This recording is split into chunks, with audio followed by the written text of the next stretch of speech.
우리는 살면서 말을 하며 삽니다. 그런데 말과 말씀은 조금 다르죠?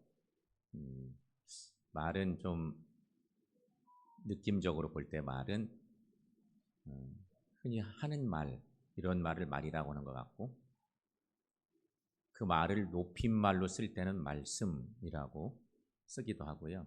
또 말은 언어에 대한 정의를 내릴 때 어느 나라 말, 나라마다 말이 다르잖아요. 그렇게 또 쓰이기도 하고 그렇습니다. 그런데 말씀이라고 하는 말은요, 높임말일 수도 있고 또 낮추는 말에 쓰일 수도 있습니다. 그 말씀에 독특한 자리가 있습니다. 예를 들면 이런 거죠. 내가 학생이에요. 그런데 선생님이 아주 지당한 얘기를 하셨어. 내가 잘못했을 때. 선생님 말씀은 너무 옳은데요.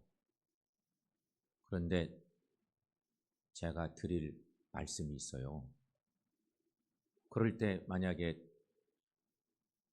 선생님 말씀은 100번 옳은데요. 제가 드릴 말이 있어요. 이렇게 말 안 하잖아요. 그러니까 앞에서만 쓴 말씀은 높임말이고 똑같은 말씀인데 내가 나를 선생님께 뭔가 내 얘기를 드릴 때 제가 드릴 말은이 아니라 제가 드릴 말씀은 선생님 말씀이 옳지만 이런 얘기를 하고 싶습니다. 이렇게 얘기할 때는 그 말씀은 나를 낮추면서 하는 말이에요. 말씀이라는 얘기가 그렇게 조금 특별한 언어적 어떤 그런 상황들이 있는 것 같아요. 높일 때도 쓰고 낮출 때도 쓰고. 그래서 우리가 자주 쓰는 말은 부모님 말씀, 선생님 말씀, 성경, 뭐라고 그래요? 말씀. 이런 표현을 씁니다. 부모님 말씀, 선생님 말씀 다 높일 때 쓰는 말입니다. 성경 말씀. 그것도 같은 성격의 내용으로 말씀이라고 할 것입니다. 그런데 성경 말씀은 그 안에 함축된 것이 있습니다. 그러니까 성경 말씀, 너 성경 말씀 외우냐? 너 성경 말씀 잘 알아? 너 교회 오래 다녔다며? 성경 말씀 얼마나 알고 있어? 이렇게 물을 수도 있잖아요. 성경 말씀은 이꼬르 뭐예요? 하나님 말씀입니다. 성경 말씀, 그것은 하나님 말씀이라는 전제가 있습니다. 그래서 우리가 성경 말씀이라고 하는 개념은 있는데 그것을 하나님 말씀이라는 이해가 없다면 말씀 지켜도 좋고 뭐 안 지켜도 좋고 너 많이 알든 내가 조금 말든 뭐 아무 상관없다 이렇게 생각할 수 있는데 성경 말씀을 하나님 말씀으로 고백하는 순간 이 말씀은 상당한 권위가 있는 것입니다. 그렇죠? 똑같은 얘기도 이 말씀이 하나님의 말씀이래. 그러면 그 말씀은 하나님의 영적인 자리까지 그 말씀이 쑥 올라가는 그런 높이는 말이 되는 거죠. 오늘 우리는 예수님이 주신 말씀을 받으면서 우리가 정말 말씀을 귀히 여기며 살고 있는지 그 말씀을 내 삶에 얼마나 적용하며 살고 있는지 이런 부분들을 동시에 생각해 보려고 하는데요. 성경은 말씀이라고 그러잖아요. 근데 성경은 도대체 말씀을 어떻게 정의하고 있을까?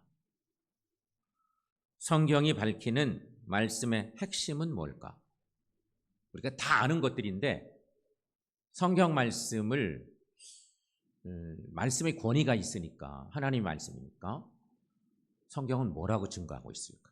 말씀의 힘을 어떻게 이야기하고 있을까? 말씀의 능력을 어떻게 표현하고 있을까? 이거를 먼저 아시면 오늘 본문에 대한 이해가 훨씬 빠를 거라고 생각합니다. 성경은 얘기합니다. 말씀의 핵심을 적어도 4가지 정도로 요약해서 말합니다. 우리가 잘 아는 내용들이죠. 첫째, 천지를 창조한 하나님의 권능으로 말씀을 표현합니다. 창세기 성경을 첫 장을 딱 열어보면 창세기 1장에 하나님이 말씀하여 이르시되, 하나님이 말씀하여 이르시되, 하나님이 이르시되 빛이 있으라 하니 빛이 있어 빛과 어둠이 생겨. 이렇게 하나님의 천지 창조는 말씀이 핵심입니다. 말씀이 핵심. 그러니까 말씀에는 하나님의 권능이 배어 있는 것입니다. 그게 말씀입니다. 그런가 하면 또 한 가지 생각할 것. 육신이 되어 오신 예수 그리스도. 예수님이 하나님의 아들이신데 말씀 이꼬르 예수 그리스도. 우리가 늘 고백하잖아요. 말씀은 진리이고 진리 자체이신 예수 그리스도. 이런 고백하니까 요한복음 1장 14절 말씀 보면 말씀이 육신이 되어 우리 가운데 거하시며, 이렇게 시작되는 말씀이 있습니다. 잘 알죠? 우리가 그의 영광을 보니 아버지의 독생자의 영광이요 은혜와 진리가 충만하더라. 여기 말씀에 육신이 되어 오신 예수 그리스도, 말씀은 예수 그리스도이십니다. 그런가 하면 이제 조금은 하나님 예수님은 우리가 잘 알잖아요. 그렇게 말씀과 연결시키는 거 어렵지 않잖아요. 근데 그 다음 세 번째, 네 번째는 말씀이 도대체 어떻게 역사하실까? 하나님 이꼬르, 예수님 이꼬르 말씀이라고 하는 개념을 넘어서야 되는 건데, 셋째는 성령의 감동으로 기록된 영적 무기가 말씀이다. 그런 거죠. 성경은 말합니다. 지난주 나눴던 디모데후서 3장 말씀을 오늘도 또 연결시켜서 말씀 나누는데, 디모데후서 3장 16절에 모든 성경은 하나님의 감동으로 된 것으로, 이런 표현이 있습니다. 성경 말씀은 다 하나님의 감동으로 쓰여진 책이라는 거예요. 그러니 그냥 말씀하지만 하나님의 말씀이니까 영적인 권위가 있다는 거죠. 동시에 그것을 이렇게 표현합니다. 악한 세력과 싸울 수 있는 무기, 에베소 6장 17절 말씀에 보면 하나님의 말씀은 곧 성령의 검, 곧 하나님의 말씀, 이런 표현이 있죠.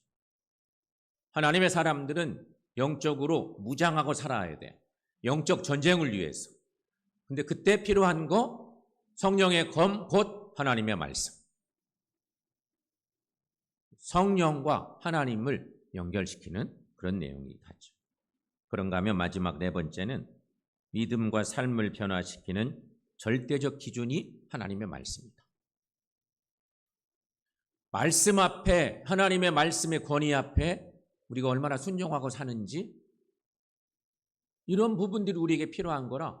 셋째, 넷째 이런 내용들은 말씀을 믿고 사는 우리들이 말씀을 통해서 어떤 변화들을 겪고 어떻게 성장해 가고 영향을 받아 살 것인지, 이런 것들을 얘기하는 건데, 시편 119편 105절 말씀에 너무 유명한 말씀이 있어요. 자, 그 말씀 한번 자막 보고 읽습니다. 주의 말씀은 내 발의 등이요 내 길의 빛이니이다.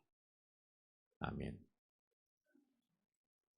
말씀이 내 인생의 안내자가 된다는 거예요. 말씀에 그 놀라운 능력이 있으니까. 그런가 하면 디모데후서 3장 16, 17절 말씀, 거기 또 일부만 올라가는데 거기 보면 모든 성경은 하나님의 감동으로 된 것으로 교훈과 책망과 바르게 함과 의로 교육하기에 유익하니 이는 하나님의 사람으로 온전하게 하며 모든 선한 일을 행할 능력을 갖추게 하려 함이라. 말씀이 그런 은혜가 있다는, 그런 능력이 있다는 거죠.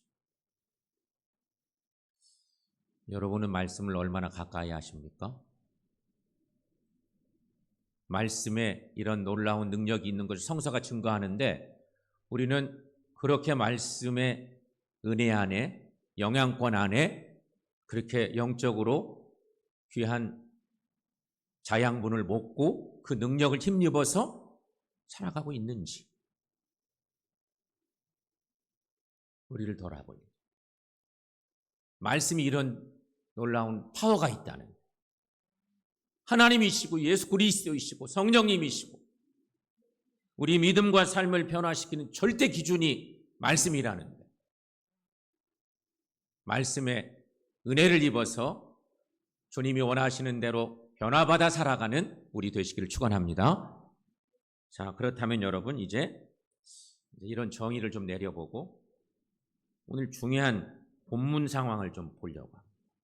오늘 본문을 딱 한 절만 읽고 나니 이게 좋은 말씀이긴 한데 도대체 어떤 상황에서 주어진 말씀일고 이해가 잘 안 될 수 있죠?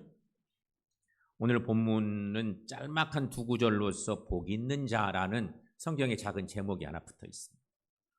근데 이 말씀이 나오기 전에 앞에 본문에 조금 혼란한 상황들이 벌어졌습니다. 성경 제목에는 예수와 바알세불이라고 하는 소제목이 있는 하나의 사건인데 예수님의 사역이 이제 공생의 사역이 후기쯤 이르렀는데 초기가 아니에요. 이게 예수님의 사역의 유대 사역의 후기쯤 해당되는데 놀랍게도 여러분 예수님이 복음을 전했더니 딴지 거는 사람들이 많아졌어요. 예수님이 하나님 나라 복음을 증거하고 있는데 대부분의 모여든 사람들이 예수님을 향해서 맹비난해요. 한마디로 그런 거죠. 너 틀렸어. 너 잘못 얘기하고 있는 거야. 이러면서 자꾸 여러 사람들이 전체 그냥 거의 대부분의 사람들이 예수님이 잘못됐다고 얘기합니다. 예수님의 메시아 되심도 배척하고 예수님의 사역을 폄하하고 공격하는 거예요. 뭐라고 공격하느냐? 그가 귀신의 왕 바알세불을 힘입어 귀신을 쫓아낸다고. 주님의 주변에 찾아오는 많은 사람들 중에 가난한 군중들이 많았어요. 가난한 민중들.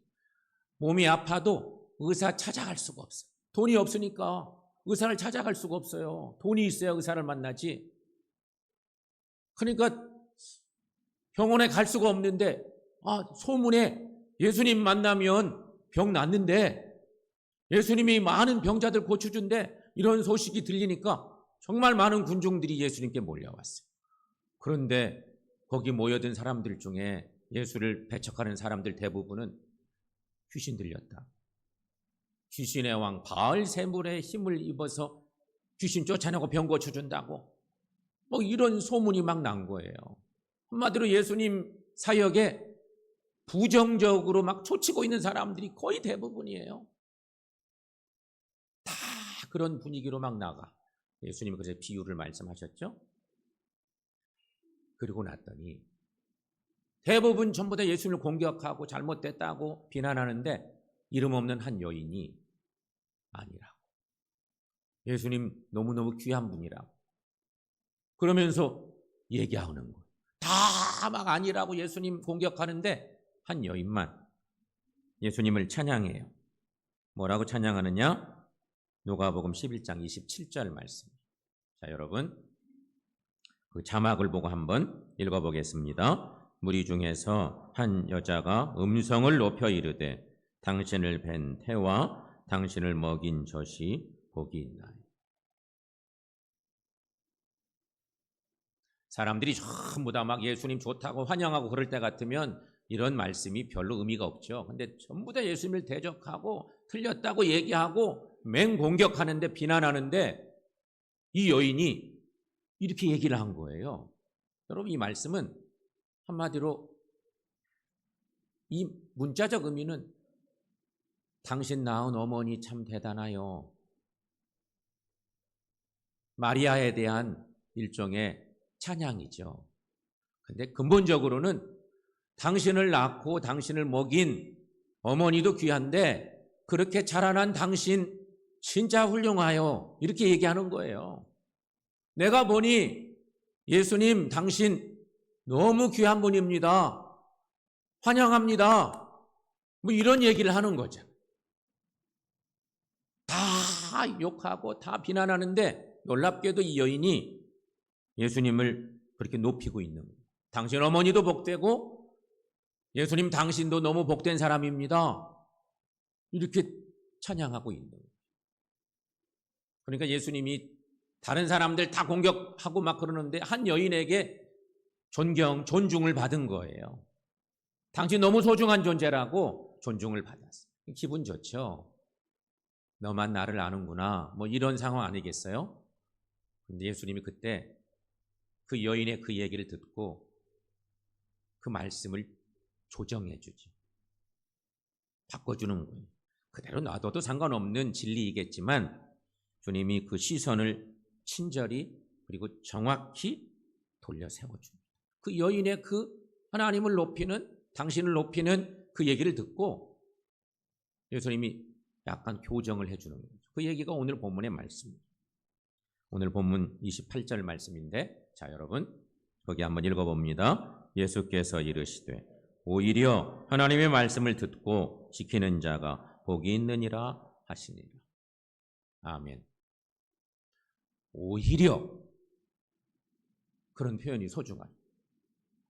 너 우리 어머니 복되다고, 결국 그것은 나를 복되다고 하는 얘기인데 그건 맞지만 그것보다도 오히려 하나님의 말씀을 듣고 지키는 자가 진짜 복 있는 사람이다.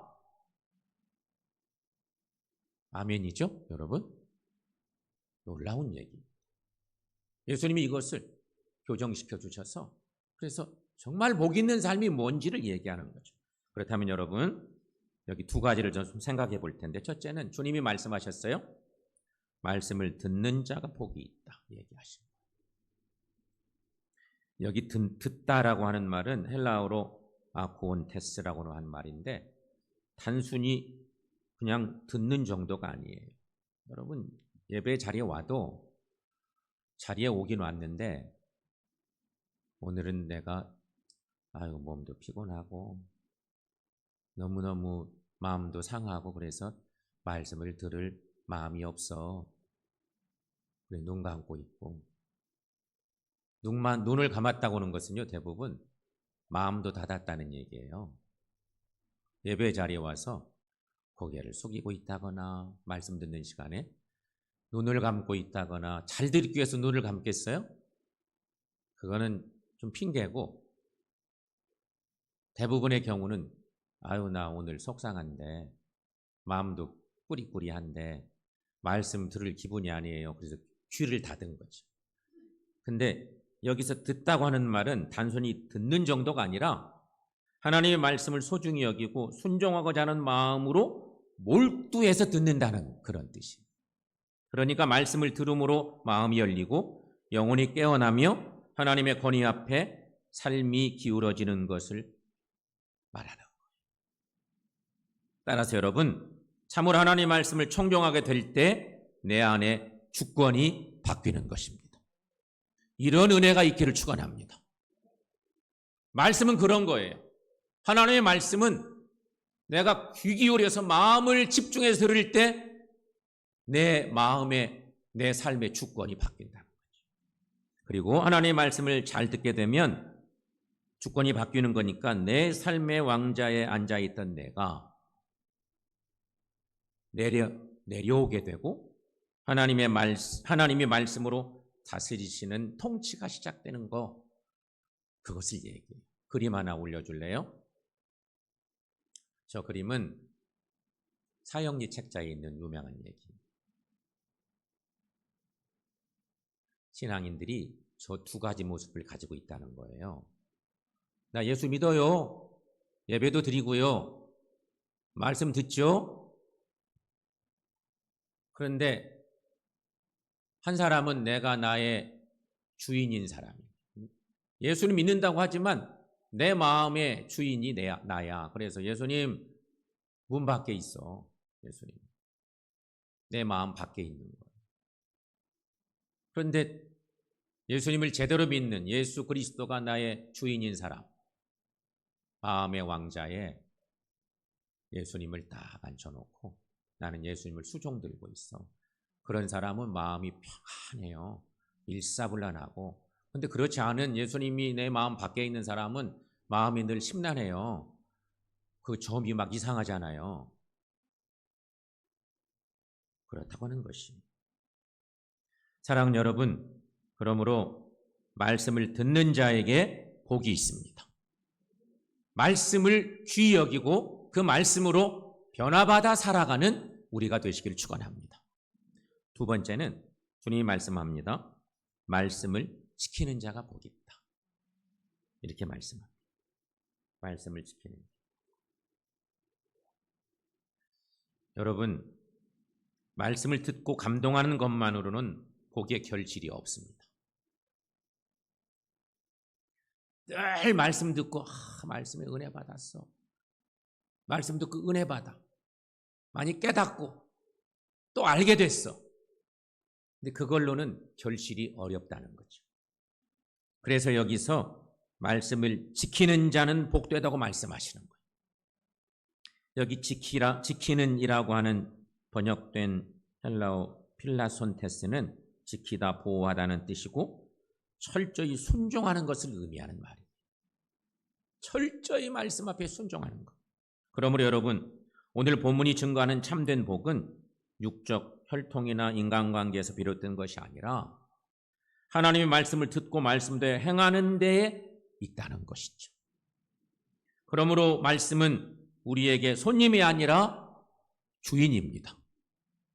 말씀은 우리 삶의 장식품이 아니라 우리 영혼의 숨이 되어야 합니다. 이런 은혜가 있기를 축원합니다. 그런데 오늘 말씀 주목해 보면 예수님께서는 듣고와 지키는을 분리하지 않으십니다. 이 둘을 은혜의 한 흐름으로 놓고 계신 거죠. 들음이 씨앗이면 지킴은 열매입니다. 들음이 문이면 지킴은 길입니다. 들음이 봄비이면 지킴은 가을의 결실입니다.